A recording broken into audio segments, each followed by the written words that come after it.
pessoal.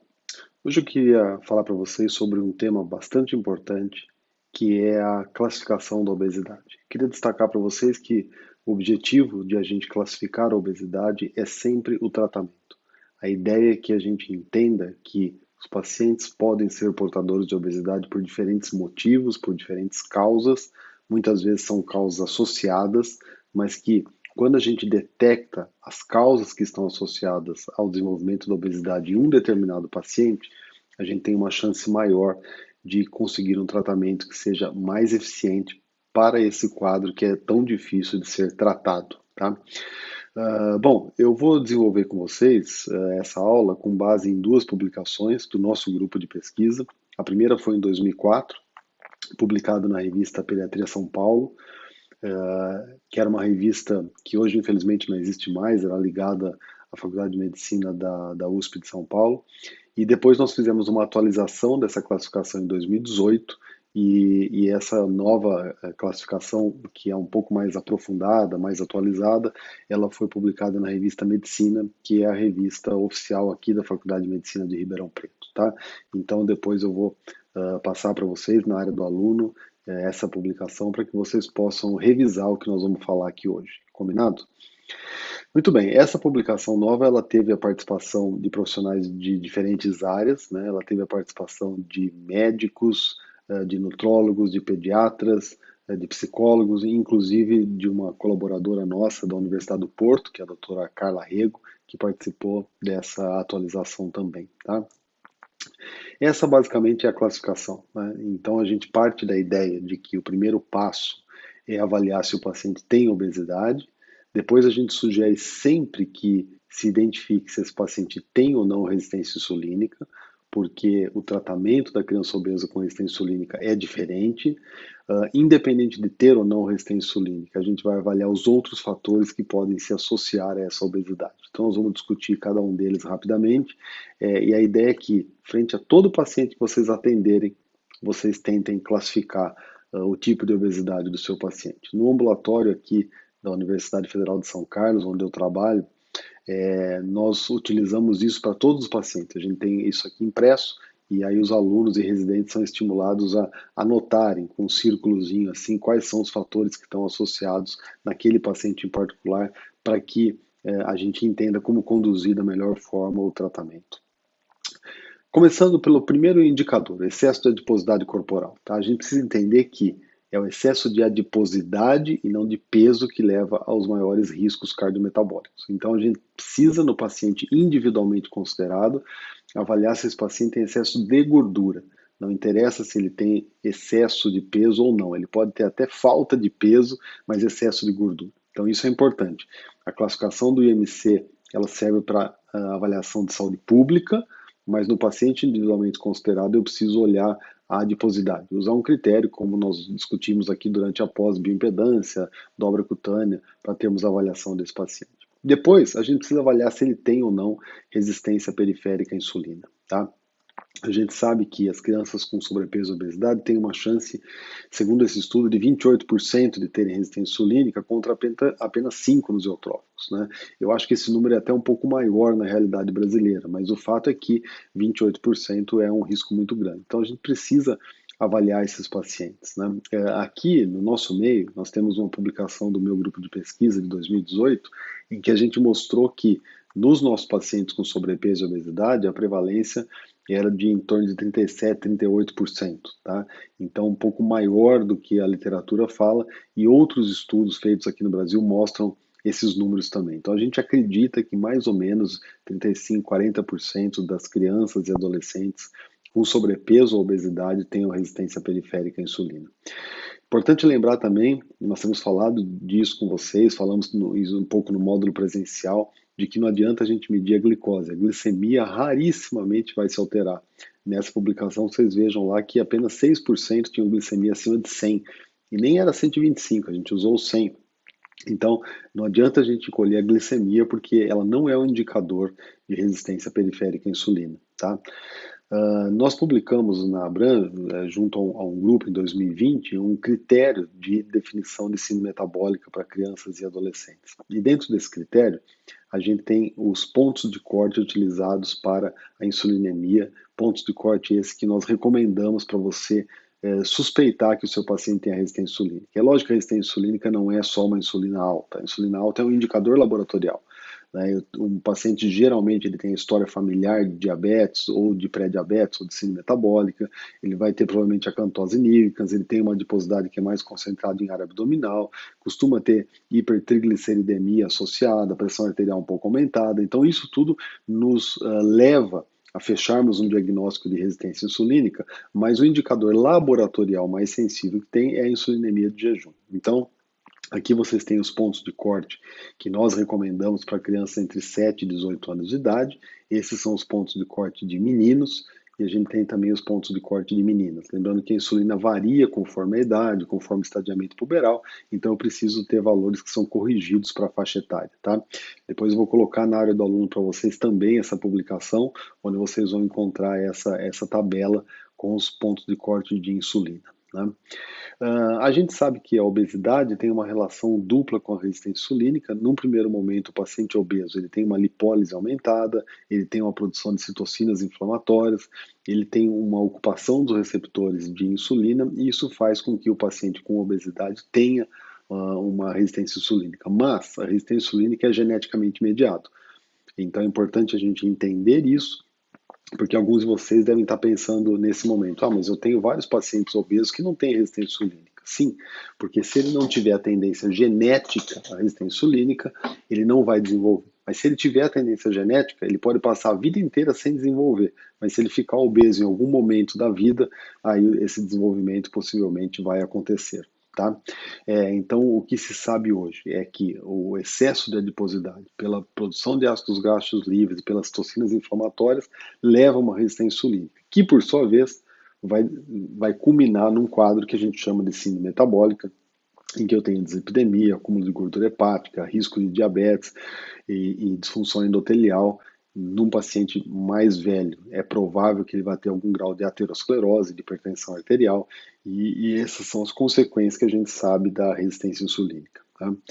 Alguns de vocês também devem estar pensando, mas por que eu vou usar insulina? Não posso usar o Roma? Você pode. Né? A questão é que como a glicemia na infância e adolescência ela raramente se altera, e o Roma é uma equação que leva em conta insulina e glicemia, se a glicemia não se altera, toda a variação do Roma se deve à insulina. Né?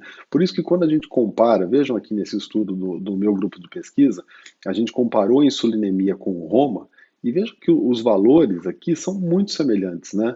39% pela insulina, 40% pelo Roma. Por quê? Porque isso sempre vai acontecer. Nós não temos alteração glicêmica, então a alteração do Roma ela se deve à insulina. Então, tanto faz você usar a insulina ou o Roma, porque o resultado vai ser o mesmo. Como a insulina não tem que fazer nenhum cálculo, a gente sugere que use a insulina, porque ela é mais fácil de avaliar, tá? Então, todo paciente obeso com resistência insulínica, ele tem um risco grande de desenvolver os comemorativos da síndrome metabólica, que estão aqui no slide, mas nós vamos ter uma aula específica de síndrome metabólica, então não vamos perder muito tempo com isso aqui, tá? Outra coisa importante, não esquecer que é um círculo vicioso. O paciente portador de obesidade desenvolve a resistência insulínica, mas uma vez que ele desenvolva a resistência insulínica, ele tem o hiperinsulinismo, e o hiperinsulinismo ele provoca fome, ele provoca anabolismo. E quando a gente fala em anabolismo, não é só anabolismo de músculo, é anabolismo também de gordura. Então há um círculo vicioso que a gente precisa quebrar e algumas vezes a gente vai tratar a obesidade até farmacologicamente usando o medicamento para resistência insulínica exatamente para quebrar esse círculo vicioso. Nós também vamos falar disso na aula de tratamento farmacológico da obesidade. Bom, definindo se o paciente tem ou não resistência insulínica, e vejam que todos os outros subtipos podem ter ou não, né, mas a gente sugere que essa seja a primeira avaliação. Em seguida, você vai partir para tentar classificar o tipo de obesidade do seu paciente. Então, existe a obesidade chamada sindrômica. O que é a obesidade sindrômica? É quando a obesidade é uma das características fenotípicas de uma síndrome genética. Tá? Na aula 68, nós vamos discutir isso com bastante detalhes. Então vocês vão ver lá uma aula sobre genética da obesidade, em que nós vamos discutir exatamente os quadros sindrômicos ligados à obesidade. E eu tenho uma obesidade que é genética mesmo, né? E aí a gente separou a genética da sindrômica porque a genética ela está ligada a alterações, a mutações em um gene específico. Então é diferente do quadro sindrômico. No quadro sindrômico eu tenho uma síndrome que tem vários comemorativos e um deles é a obesidade. Aqui, no que a gente chama de obesidade genética, é aquela em que eu tenho uma doença obesidade ligada a uma mutação específica genética. Também nós vamos discutir isso com bastante detalhes na aula 68, e eu sugiro que vocês deem uma olhada lá para que possam aprofundar esse assunto. Ou leiam a publicação que eu vou colocar na área do aluno para vocês. Depois eu tenho o quadro epigenético. Né? O quadro epigenético a gente discutiu com mais detalhes na aula sobre programação metabólica. Então é importante também a gente revisar essa aula 65, em que a gente fala de programação metabólica e a gente mostra como a programação metabólica pode levar à obesidade e o que a gente tem que fazer nesses casos, né? Quando eu detecto que um paciente foi programado para ser obeso através de fatores epigenéticos. Né? Os quadros psicossociais, esses são muito relevantes. Grande parte, ou eu quase que arrisco a dizer que a totalidade dos pacientes portadores de obesidade tem alterações psicossociais que muitas vezes são causa, outras são consequência, outras são causa e consequência ao mesmo tempo. Só que alguns pacientes 80%, 90% do tratamento deles depende da gente abordar esses quadros de origem psicossocial. Durante a nossa pós aqui, vocês terão algumas aulas com a professora Carla, em que ela vai explicar essas coisas com mais detalhes, né? Nós temos também um capítulo de livro que fala sobre isso, mas é importante a gente entender e pesquisar isso. Algumas vezes, só com o conhecimento adquirido aqui na pós, com as aulas da doutora Carla, vocês vão conseguir tocar os casos sem precisar encaminhar a um psicólogo. Outras vezes, a situação vai ser mais grave, você vai precisar trabalhar em parceria com um profissional de psicologia ou de psiquiatria. Então, essas situações de essa combinação do cuidador ansioso com uma criança voraz é o que geralmente faz, por exemplo, o ganho excessivo de peso lá no próprio aleitamento materno, né? Que é uma pergunta que sempre surge, né? Tem paciente mamando no peito e ganhando 80 gramas por dia. Geralmente é uma soma de um cuidador ansioso com uma criança voraz, mas eu preciso detectar isso para tratar. Situações de pais negligentes, que não cuidam da comida do seu filho, situações de competição em que algum membro da família boicota a alimentação mais saudável de uma criança ou de um adolescente para que ele não fique bonito, não se desenvolva. Né? E isso, por incrível que pareça, acontece com uma frequência grande. Outra situação é a culpa pela ausência, que é aquela circunstância em que um dos pais, por estar ausente fisicamente ou até ausente do ponto de vista social, psíquico, ele acaba compensando isso oferecendo alimento. Porque o alimento é uma coisa reconfortante, né? Então essa é uma outra situação. Quadros simbióticos em que a ligação da criança com um dos membros da família, geralmente o pai ou a mãe, se dá pela comida. Sistemas familiares obesogênicos, em que toda a família se volta a comer, tudo termina em comida ou tudo começa em comida. E quadros psicológicos, por exemplo, quadros depressivos, em que o conforto da depressão pode vir pela comida. Então eu passei muito rapidamente, mas nas aulas da doutora Carla vocês vão ter isso com muito mais detalhes. Só não esqueçam de abordar isso, porque se a gente não aborda, a gente não trata o nosso paciente. Tá?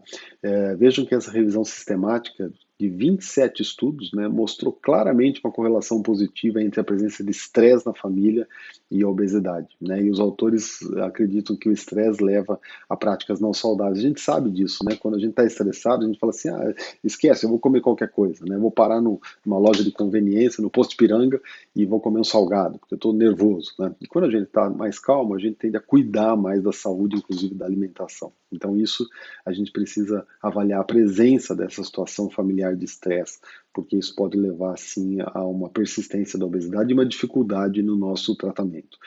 E algumas situações extremas, né? Esse foi um relato de caso que nós apresentamos e foi publicado no Journal of Tropical Pediatrics em 2017, em que a gente, pela primeira vez no mundo, foi publicado um caso de síndrome de Munchausen by proxy que terminou em obesidade. Né? A gente tem Munchausen by proxy publicado com várias coisas, mas nunca tinha sido publicado um com obesidade.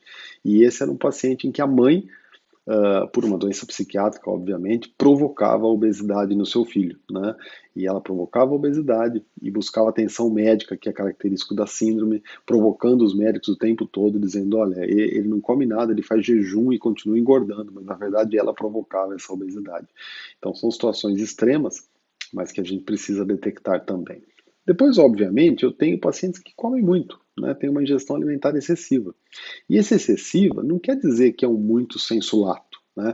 Não, ele come muito. Não, ele come mais do que o corpo dele precisa, né? E o corpo dele pode precisar de pouco e aquilo que ele come ser mais para ele. A gente sabe que é uma coisa um pouco matemática, né? O paciente só acumula gordura se ele tiver um balanço energético positivo. Mas esse balanço positivo, ele tanto pode acontecer numa necessidade de 500 comendo 1.000, como pode acontecer numa necessidade de 1.500 comendo 3.000. Tá? Nas duas circunstâncias eu tenho um balanço positivo. Então, em todos os pacientes, eu preciso ter essa avaliação de quanto o meu paciente está consumindo de energia em comparação com aquilo que ele está gastando. Né? Então, eu faço uma bioimpedanciometria para ter a taxa metabólica basal, ou faço uma calorimetria, ou avalio por uma equação, coloco quanto o paciente gasta em atividades físicas, né? Quanto que ele gasta no dia a dia, tento fazer um cálculo aproximado de, no total, quanto é o gasto energético total desse paciente e quanto ele está ingerindo. Porque algumas vezes a mãe fala, doutor, ele come muito menos que os amigos.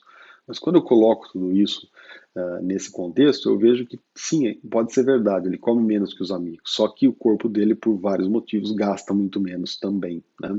E claro que o sedentarismo está nesse pacote. Né? Uma criança que tem uma qualidade de sono ruim, que fica o tempo todo numa tela, que não se mexe, não se movimenta, ela vai cair o gasto energético. E aí qualquer coisa que ela comer já vai ter um impacto maior. Mas isso a gente precisa avaliar caso a caso. Eu insisto muito assim, não é comer demais, é comer mais do que aquele organismo precisa. Tá? Outras coisas importantes sobre excesso é a gente ver em que momento está esse excesso e que tipo de excesso nós estamos falando. Essa é uma publicação que eu gosto muito de 2019, uma revisão sistemática. E o que eles viram? Que, por exemplo, não tomar café da manhã está associado à obesidade. Então, se você conseguir colocar o café da manhã na vida do seu paciente, ele vai estar emagrecendo. Né? Isso vários estudos mostram, aqui é só uma revisão sistemática, mas veja que interessante, né? Uma situação em que você está aumentando a comida e o paciente emagrece. Né? E a gente sabe que isso de fato funciona. Né?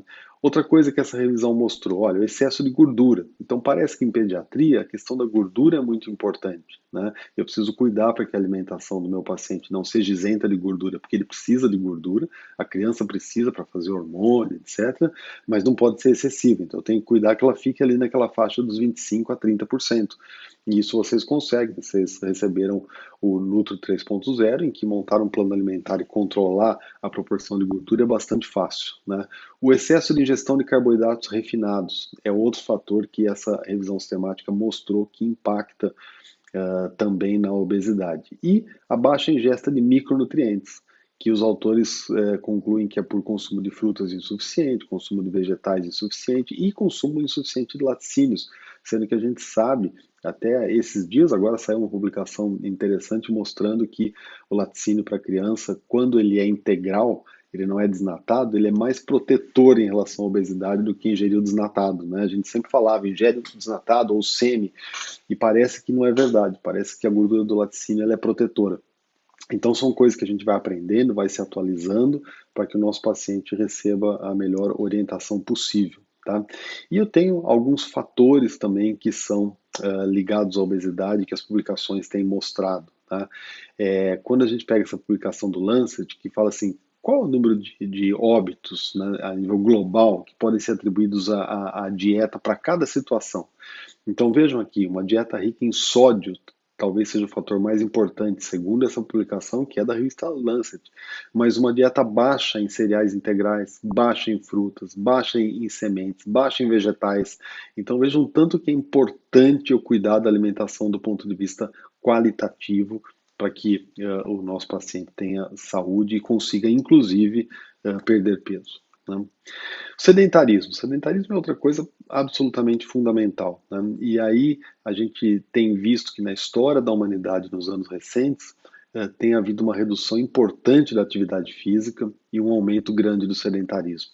Esse estudo ele é de 2005, a gente não tinha tanta tela como nós temos hoje. Esse número, se fosse reproduzido hoje, talvez fosse ainda maior, né? Por quê? Porque mais do que 2 horas por dia de tela aumenta em 67% o risco de obesidade para crianças, né? O que é um número muito, muito alto. Essa é uma publicação recente, 2019, uma revisão sistemática com meta-análise bastante extensa, em que mostrou claramente esse aumento. Lógico que tem vários outros artigos, mas eu trouxe esse por ser uma revisão sistemática com meta-análise. Então, um aumento de 67% no risco é um aumento brutal, né? A gente precisa cuidar da questão do sedentarismo, mas hoje talvez o nosso foco maior seja cuidar do tempo de tela, né? Isso a gente não pode esquecer. E o sedentarismo por si só, independente da sua causa, a gente sabe que a tela é uma causa importante, mas a gente sabe que o sedentarismo, independente da causa, ele é um fator de aumento de risco de obesidade. Então, o comportamento sedentário, ele aumenta o IMC, independente do paciente ter começado esse sedentarismo num percentil mais baixo ou mais alto, esse aumento é sempre bastante evidente, tá? Quando eu vou cuidar de que tipo de exercício meu paciente precisa fazer, não podemos esquecer de que eu preciso associar atividade aeróbica com resistência osteomuscular, né? Porque isso é o que melhora o perfil de saúde do paciente, não é só correr, né? Eu preciso ter um componente de resistência osteomuscular e nós vamos falar isso com mais detalhes na aula de tratamento da obesidade, tá? Atividade física, que tipo eu preciso recomendar? Moderada, vigorosa, né? Não adianta fazer atividade leve. Então, aquela coisa que a mãe fala, não, mas ele brinca o dia inteiro. Isso não resolve para a gente prevenir e tratar a obesidade, tá? Isso é bastante importante. E isso automaticamente se associa à redução do tempo de tela, porque se a criança não está na tela, a gente propõe uma atividade para ela fazer naquele horário e ela sai de uma atividade extremamente sedentária para uma atividade que causa um gasto de energia, tá? Então, não esquecer, 67% de risco a mais quando a criança fica mais de 2 horas de atividade de tela. E depois a gente tem alguns fatores que a gente não pode dizer que são causais da obesidade, mas se associam a ela, né? E essa associação prejudica o tratamento, dificulta a resposta, né? A gente tem, por exemplo, as modificações de microbiota intestinal. Então a gente sabe que a microbiota ela interfere em muitos fatores que são ligados à questão da obesidade, né? Ela interfere na absorção de glicose, na resistência insulínica, na saciedade, na produção de leptina, na oxidação de gordura. Então eu tenho uma série de alterações que são conhecidas como obesogênicas e que muitas delas sofrem pelo menos uma influência da microbiota. Nós não estamos falando aqui que a microbiota alterada é a causa da obesidade, nós estamos falando que ela se associa à obesidade, né? Essa é uma publicação de 2020 em que isso é muito bem detalhado e é bastante interessante para a gente revisar esse assunto, tá? Então, todas as vezes que eu percebo que eu consigo modificar a microbiota, por exemplo, alguns estudos mostram usando probióticos, prebióticos e até simbióticos, eu posso ter resultados, inclusive na redução da adiposidade. A gente ainda não tem uma estratégia clara para isso, mas tem que ficar no nosso radar, porque em breve nós vamos ter seguramente uma combinação probiótica ou prebiótico que vai nos ajudar no tratamento, ainda que não seja uma resolução completa do quadro, né? A microbiota intestinal, ela tem um outro fator, né? Eu posso ter uma fermentação excessiva de substâncias alimentares que seriam eliminadas nas fezes, e a produção desses ácidos graxos de cadeia curta tem benefício à saúde, sim, mas são ácidos graxos, com 9 calorias por grama. Então, esse estudo mostrou que a microbiota, além de todo esse papel que ela tem interferindo no metabolismo, ela pode contribuir para o balanço energético positivo quando ela produzir um excesso de ácidos graxos de cadeia curta que vai ser absorvido como comida com 9 calorias por grama, né? E às vezes, quando eu dou um pré-biótico, por exemplo, a inulina, eu consigo modular essa microbiota intestinal e reduzir aquela inflamação crônica ligada à obesidade, né? Então, essa publicação, ela mostrou que a inulina foi capaz de fazer isso, de reduzir um pouco o percentual de gordura, o peso e melhorar os níveis de marcadores inflamatórios. Então, tem muita coisa para vir em relação à microbiota que a gente precisa ficar o tempo todo antenado, né? E se a gente tiver capacidade de estudar essa microbiota, o que a gente vê? Quando tem um aumento de firmicutes, uma redução de bacteroidetes e uma elevada atividade fermentativa, justamente esses ácidos graxos de cadeia curta produzidos em excesso, eles são fatores que hoje são considerados até, de certa maneira, colaborativos, etiológicos em relação à obesidade. Então a gente já conhece mais ou menos qual que é a microbiota mais obesogênica, né? O que a gente não sabe ainda é interferir nessa microbiota de uma maneira definitiva. A gente pode interferir provisoriamente enquanto eu uso um determinado pré ou probiótico, mas a gente não sabe interferir de maneira definitiva, né? Então essa relação entre firmicutes e bacteroidetes parece que ela é muito importante, né? Eu tenho uma redução dos bacteroidetes e um aumento de firmicutes, e isso parece ter um efeito mais obesogênico. Por enquanto, a gente fica isso no plano teórico, com pouca oportunidade prática de a gente estudar isso. Mas tem alguma coisa de prática que a gente pode fazer, que é evitar o uso excessivo de antibiótico. Então, a exposição aos antibióticos lá no começo da vida aumenta o risco de obesidade, e esse estudo disse em 8%, né, mas tem estudos mostrando números um pouco mais assustadores em relação a isso. Então aí sim, aí é algo que a gente pode fazer, porque o uso de antibióticos, especialmente no começo da vida, ele altera permanentemente a microbiota e aí aumentando o risco. Então, se a gente não sabe tratar, mexer na microbiota na criança mais velha, a gente sabe prevenir que ela tenha uma microbiota pior, né? Vejam aqui, eu tenho alguns números, né? A exposição a mais de um tratamento foi associada a 24% de mais risco de obesidade.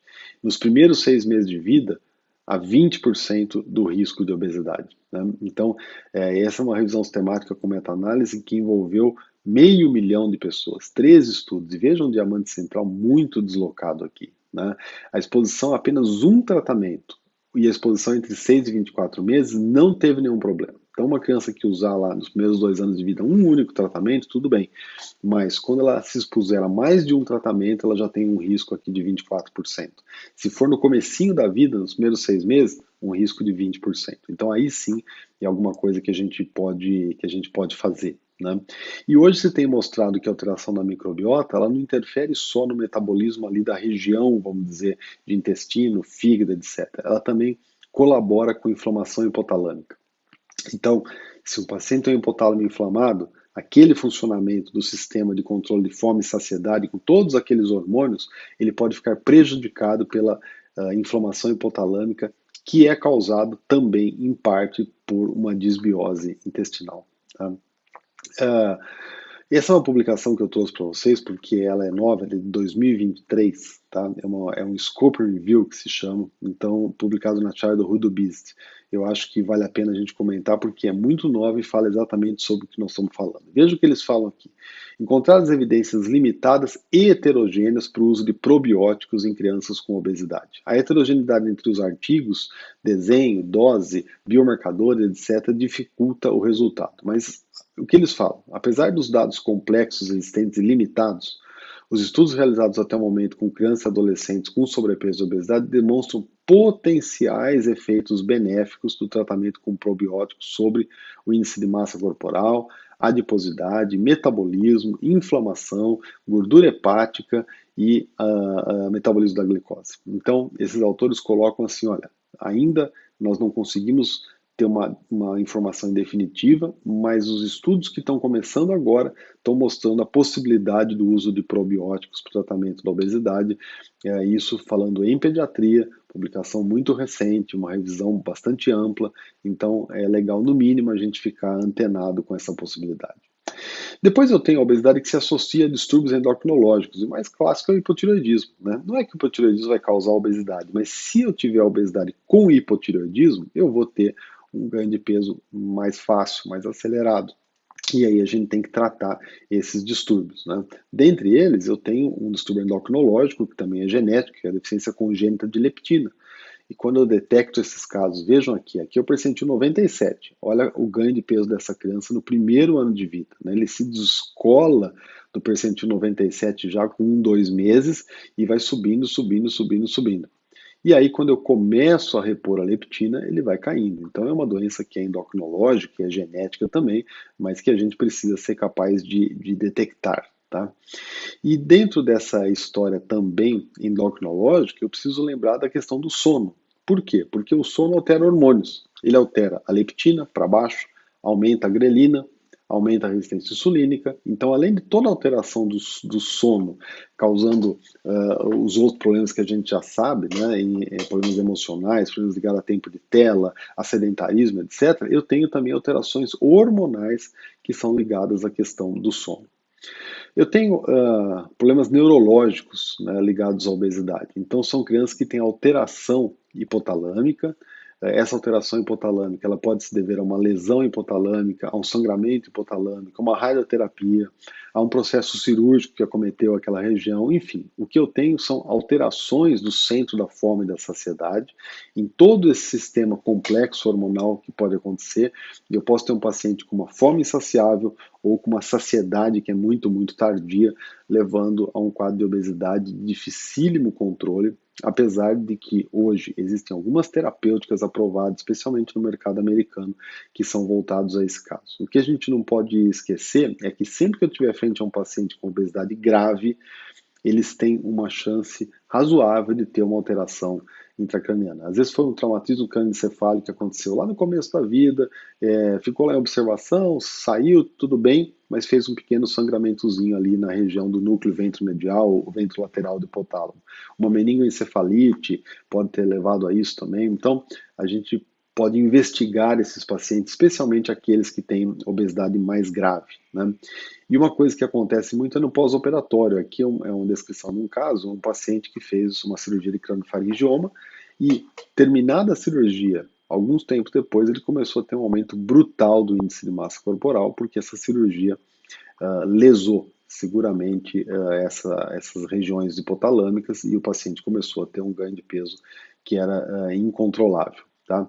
E aí o que se vê é que quando eu tenho um tumor hipotalâmico e trato, esses pacientes tendem a ter alterações hipotalâmicas nos núcleos que controlam fome e saciedade. Então, isso é bastante frequente quando o paciente faz tratamento de qualquer tipo de tumor cerebral, especialmente se for mais próximo do hipotálamo. Eu tenho que ficar atento com isso, porque eles têm um risco, de fato, bastante grande de apresentarem alterações de obesidade que a gente chama de obesidade hipotalâmica.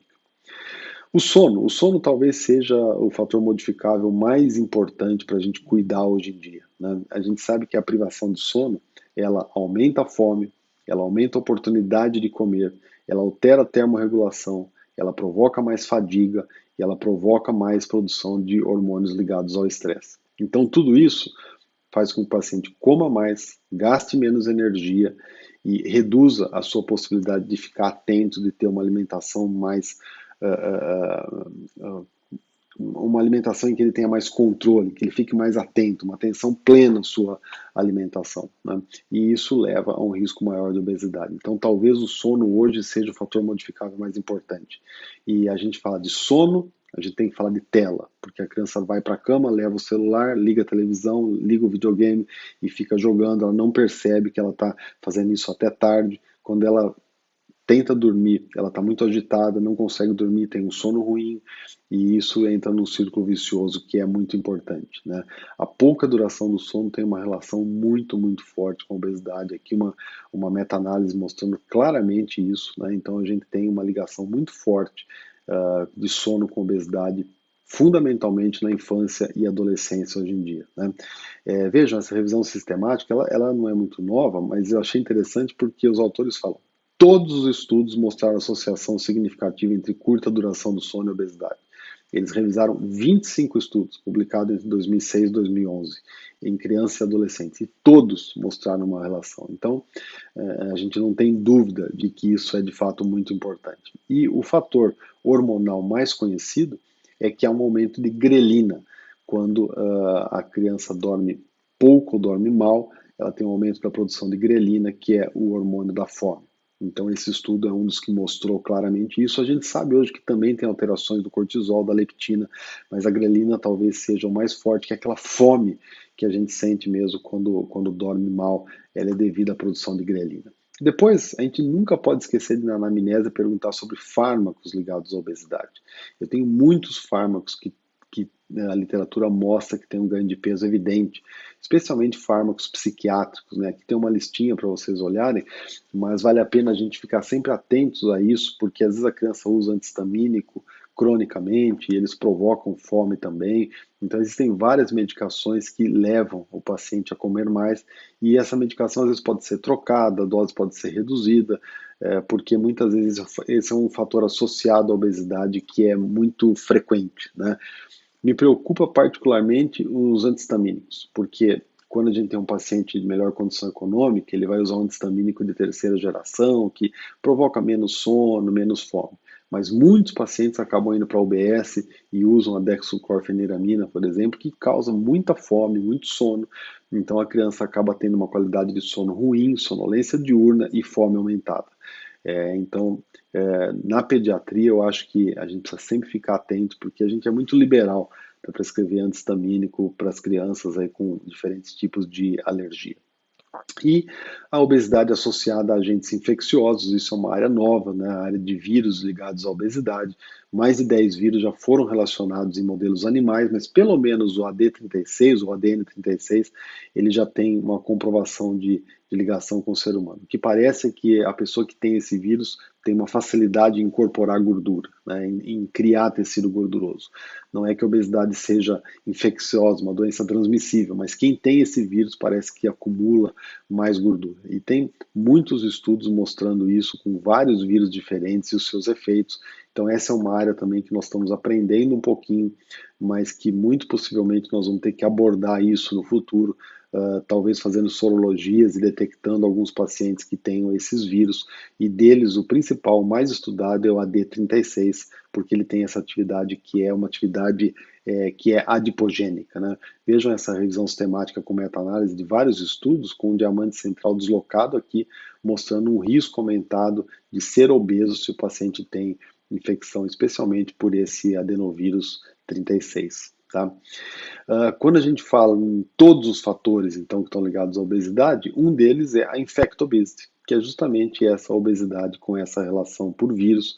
Essas coisas não são antigas, são coisas que ainda estão sendo estudadas. Aqui uma publicação de 2019, em que os autores falam sobre isso. Então essa é uma área também para que a gente fique antenado, apesar de hoje a gente não ter muito como dar diagnóstico e muito menos tratar sobre isso, né? Mas nós temos claramente um risco aumentado para os pacientes terem obesidade quando eles têm a infecção por algum vírus, por exemplo, o AD36. Vejam aqui 1,68, isso significa um risco aí de 68% maior de desenvolver uma adiposidade, isso inclusive em crianças e adolescentes. E no ESPGHAN de 2022, em Copenhague, eles mostraram que há uma relação muitas vezes de vírus com a microbiota. Então, esses vírus, especialmente os fagos, né, que dependem da bactéria para se multiplicar, eles acabam interferindo no metabolismo. Então, o que se tem estudado também é a relação separada de vírus com obesidade, sim, de microbiota com obesidade, sim, mas uma relação dos dois juntos, porque esses vírus entram na bactéria para se multiplicar, alteram o metabolismo dessas bactérias e isso pode levar a algumas doenças metabólicas, inclusive a própria obesidade. Vejo que isso foi apresentado em 2022 em Copenhague durante o ESPGHAN. Muito bom, pessoal, era isso que eu queria falar para vocês. Não esqueçam de todo paciente que vocês atenderem com obesidade, tentarem classificar e ver em quais desses tópicos o seu paciente se enquadra. Eventualmente ele vai se enquadrar em mais de um, mas se você abordar esses tópicos, você seguramente terá um sucesso muito maior no tratamento da obesidade. Tá bom? Um abraço.